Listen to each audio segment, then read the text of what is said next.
aquella que vamos a respetar minorías o mayorías, o en este caso son las mayorías que al registrar la suma del voto válido hace que ellos no sean tomados en cuenta. Pero hay otra lectura de fondo ahí.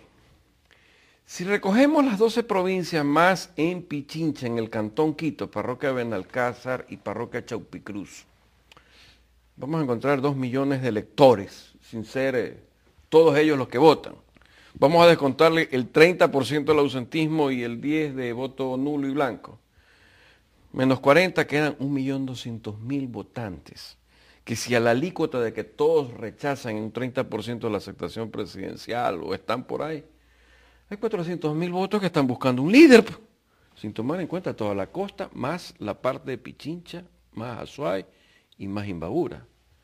Eso es lo que estamos registrando. Esos 12 provincias dan una opción de decir, no, usted es todo lo que dice, ni todo lo que brilla en usted es válido. Por algo, provincias como Loja, provincias como Cañar, a mi modo de entender, más allá que Azuay votó favorable al presidente, son de una izquierda ilustrada, que no es mala, pero no votaron a favor de un sí, pues, sino que dijeron un no, evidentemente. Y la pregunta es, bueno, ¿y se aplica o no se aplica una norma universal dentro de una jurisprudencia? Es decir, aquí aparentemente nace una entelequia o una sinergia que tenemos que verla. Bueno, ¿cómo debemos considerar aquellos que en un momento determinado, provincialmente, en una jurisdicción territorial, se pronuncian negativamente? O sea, ¿por qué no hay que reconocerles ese mérito? Si es algo que se ha dado en función de una proporción. Ahora, que son provincias pequeñas, sí, pero son provincias y obedecen a estamentos jurisdiccionales. Entonces digo y pregunto, sin ser abogado, que me hubiera gustado para analizar esto, es, bueno, ¿dónde está la jurisprudencia de esas minorías que ahora ya no son de una persona, sino que son territoriales, ¿verdad? De un grupo de personas que tienen un territorio circunscrito donde se han pronunciado. Ahora, eso no quiere decir, vamos a la resistencia. No, eso pudiera significar, ¿sabe qué? Para los asambleístas elegidos, vamos a la revocatoria, simple y llanamente. Pero lo dejo planteado para que... Sí. Definitivamente es una incógnita que trataremos de ahondarle en el siguiente bloque. Estamos en compañía del ingeniero Antonio Tramontana, del doctor Roberto López, analizando los resultados de la consulta popular. Les recordamos que pueden seguirnos a través de Twitter y de Facebook o escucharnos en radio a través de 1190M. Vamos a una breve pausa y regresamos inmediatamente en Mesa Análisis. Con respecto a la correcta administración de la justicia, el analista político Byron López señala que este objetivo no dependerá del cambio de personas, sino más bien de un proceso de transformaciones en todos los niveles. Escuchemos sus declaraciones. Debería pensarse, por ejemplo, en la creación de lo que hay en otras partes, escuelas para jueces. Un abogado que sale premio Contenta en la universidad no es apto para ser un juez ni fiscal. Manda una vocación especial, capacitación para jueces, elevación de sueldos para los jueces y fiscales, carrera judicial, que haya un ascenso en base a méritos, concursos de méritos serios, para que no se hagan concursos como el de fiscal que están tan cuestionados en este momento. El acondicionamiento de la logística, que hayan grandes salones de audiencia, por ejemplo, que se reformen montones de leyes que entorpecen el trámite judicial. Los abogados a veces tenemos que usar esos mecanismos para dilatar todo lo que es la propia ley que nos está permitiendo. Entonces, reformas legales. Solamente así podríamos hablar de una reforma o de un cambio de la administración de justicia.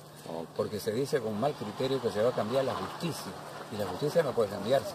Lo que puede cambiarse o deberá cambiarse es la administración de justicia si se cumplen estos procedimientos que yo los creo necesarios, que no son para 8 días, sino un proceso largo. Okay. Considerando de que la interpretación que da el tribunal, el Consejo Nacional Electoral, la interpretación que da el gobierno, la interpretación que da incluso la misma oposición, es de que el referéndum numéricamente le da la ventaja al presidente de la República. Esto es, que triunfa la tesis del sí. Viene ahora el proceso de aplicación de la normativa. cuál debe ser el camino que se debe de aplicar precisamente para poder llegar de la forma menos traumática posible a la aplicación de esta normativa que ha ganado ya en el sí. Bueno, la aplicación va a ser tremendamente traumática, porque todo esto está hecho un verdadero ovillo que hay que desenredar debido a la forma en que se ha implementado. La ley de comunicación tenía un plazo para ser aprobada por la Asamblea, un plazo constitucional, ¿ya? Ese plazo se cumplió el 14 de noviembre, me parece, del año 2009. Entonces, esa era una ley que estaba muerta jurídicamente, no podía ser tratada, no podía someterse a consulta popular, preguntarle al pueblo, a la población, sobre algo inconstitucional. O sea, ¿ustedes están de acuerdo en que se apruebe esta ley? No, porque ya esa ley había salido del mundo de lo jurídico, que era lo que había que hacer, lo que hubiera hecho una persona que tuviera una buena asesoría jurídica. Esto me asalta, y perdóname que le interrumpa, esto me asalta una duda y me asalta un temor. En el Ecuador constantemente hablamos de estos vacíos legales, hablamos de estas normas en blanco, hablamos de una serie de disposiciones que decimos no tienen calidad de ley, no tienen obligatoriedad jurídica porque circunstancialmente, por hecho, por derecho, o están derogadas o no pudieron funcionar. Pero ¿alguien hace algo para lograr entrar en una aplicación real de una normativa realmente existente? Es que lamentablemente nosotros vivimos en un país ficticio. Un pedazo de tierra con fronteras no es un Estado. Para que exista un Estado se requiere en primer lugar tener cortes, y aquí las dos cortes son inconstitucionales. Y aun si no lo fueran, son cortes manipuladas por el Ejecutivo. Entonces, lo primero que se debería hacer es, si tuviéramos cortes, quien le habla, y quizás muchos otros juristas, hubieran presentado una demanda de inconstitucionalidad por el tratamiento de la ley de comunicación en el Congreso y de la ley de agua, que entiendo sigue está en el mismo caso, y otras leyes, que no fueron aprobadas en el plazo de un año, lo cual ya es un tremendo error, porque el proceso de legislación es un proceso político. El legislar es una manifestación del poder político y no se le puede poner plazos. En los Estados Unidos hay leyes que tienen 17, 18 años tratándose. Entonces, no se puede poner plazos. Esa es la falta de conocimiento del derecho público, del derecho constitucional, del derecho político. Entonces, se quiso poner, o sea, en un año tienen que hacerse las leyes y no se puede dirigir una norma a personas que incluso son de la oposición, porque si no tienen los votos la ley no es aprobada. Entonces, primer error. Segundo error, que habiéndose vencido el plazo, se la consulta al pueblo. ¿Qué es lo que había que hacer? ¿Cómo se resolvía un problema de esa naturaleza? Pues muy sencillo, teniendo los votos en el Congreso, aprobar, tramitar una reforma constitucional de la disposición transitoria primera para abrir el plazo y que la ley vuelva a ser constitucional. Esa y otras leyes. O sea, no es cuestión de consultar lo que ya es antijurídico, lo que ya es inconstitucional, porque entonces se arma un verdadero caos. Ahora, el gran problema que va a tener esta ley de comunicación no es esto de que es inconstitucional, porque eso en el Ecuador no tiene ningún valor. O sea, cruzando las fronteras hacia el norte y hacia el sur, en cualquier lugar del planeta donde uno se para, aquello que es inconstitucional desde el año 1761, en que Otis lo dijo en un célebre fallo, an act against Constitution is void. Una ley en contra de la Constitución es nula. Eso ya no existe. Pero en el Ecuador eso no es ningún problema. Aquí todo lo que viola la Constitución, pues una más, no importa, ¿no? ¿Qué es lo que había que hacer para resolver ese problema? Pues simplemente reformar la Constitución y abrir el plazo, quitarle el plazo o extenderlo en el peor de los casos. Ahora, ¿qué va a suceder? El inmenso problema que tiene la legislación en el Ecuador es ese concepto que flota en el aire desde hace una década y media y que todos los días oímos. Acabo de escucharlo al vicepresidente de la Asamblea diciendo que el presidente es colegislador. El presidente no es colegislador, primero porque ningún artículo de la Constitución dice que lo sea, ¿no es verdad? En segundo lugar, porque es una barbaridad pensar que el presidente pueda colegislar, porque eso significa admitir que la Corte puede dictar leyes o que el Ejecutivo o que el Congreso puede dictar sentencias. Es una barbaridad. Destruye el esquema de separación de poderes. Pero no es colegislador el presidente por la prohibición expresa que existe en el texto de la Constitución, en el artículo 136, me parece, que es el que habla del veto, 138, que dice, literalmente, cuando el presidente objeta la ley, porque puede aprobarla o puede vetarla, ¿no es verdad? Dice, si la objeción fuere parcial, el presidente de la República presentará un texto alternativo que no podrá incluir materias no contempladas en el proyecto. Por Dios, la prohibición es clarísima. no podrá incluir materias no contempladas en el proyecto. ¿Qué quiere decir que el Ejecutivo puede presentar un texto alternativo? Significa que si la pena por violación es 3 años de prisión, él puede presentar una alternativa a lo que deliberó el Congreso en su fase deliberativa. Es decir, no solamente puede haber pena de prisión, puede haber pena de detención domiciliaria en estas alternativas, las personas que tengan más de 70 años, las personas que tengan alguna minusvalía, es decir, alternativas a lo que el Congreso decidió, pero no introducir nuevas materias como hace el presidente. ¿Y qué es lo que sucede? Vimos la ley de participación ciudadana, en que el presidente de la República introdujo una nueva materia relacionada con los medios de comunicación. Y ahí está la ley aprobada. ¿Ya? Entonces, ese es el problema.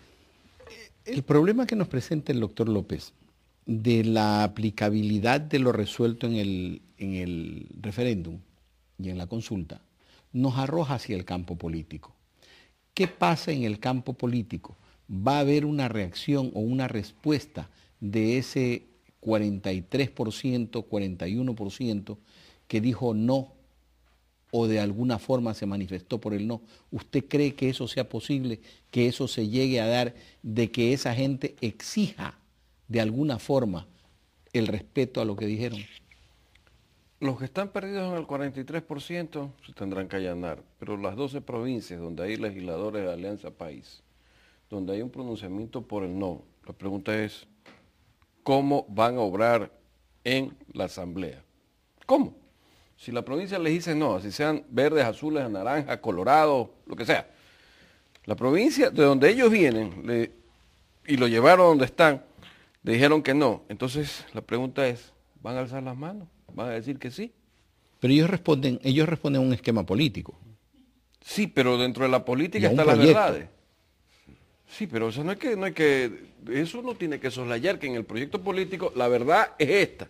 Porque nosotros, si bien elegimos legisladores que responden a un concepto territorial, pero no responden como legislador de distrito a un dictamen directo del elector, sino que responden a un concepto político por el cual terciaron.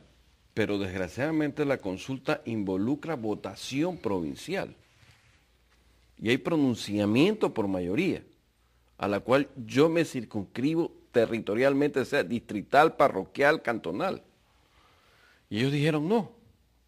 Y acá, en el estamento en que todos somos iguales, pero obedecemos una corriente, ¿qué tenemos que hacer? ¿Votar por la corriente política de revolución o votar porque el mandato que está expresado en urna de lo que compete en mi provincia, si soy elegido por mi provincia? Ese es el verdadero meollo. Entonces, en este momento hay un divorcio, o se daría, en el caso de continuar con la línea política contraria a lo que acaba de votar su provincia, se daría un divorcio entre el legislador y sus electores. Tendría que darse, porque una cosa es su realidad y su verdad. Y ahí hay una razón. Es que ahí viene el problema de lo que en política se llama lo que es lo ético y lo moral. ¿Acaso no hay conciencia? O sea, yo puedo ver que de la noche a la mañana, bajo la circunstancia X y el hipotético caso de que hay que matar porque hay que matar, y esa es la corriente de opinión, me tengo que sumar. No necesariamente. Y aquí, desgraciadamente, hay 12 provincias que tienen un registro. Pongámonos en el supuesto que comiencen a darse solicitudes de revocatoria del mandato. ¿Plazos para que eso se dé? Tendría que darlo el CNE y tendríamos que ver que si se llegan a cumplir es que algo está pasando en el país y de esa representación. Que entiéndase bien, no estoy aunando o empujando estados autonómicos ni federales, pero es la realidad de lo que hemos vivido. ¿Y dónde está eso? ¿Cómo lo implementamos? Vuelvo y repito, cuando hay un legislador, un asambleísta, un diputado, y hay una masa que lo elige, hasta la minoría se toma en cuenta de este señor. Acá es al revés, cuando hay una provincia, ¿qué pasa con esa provincia? O sea, no existe. No existe esa minoría.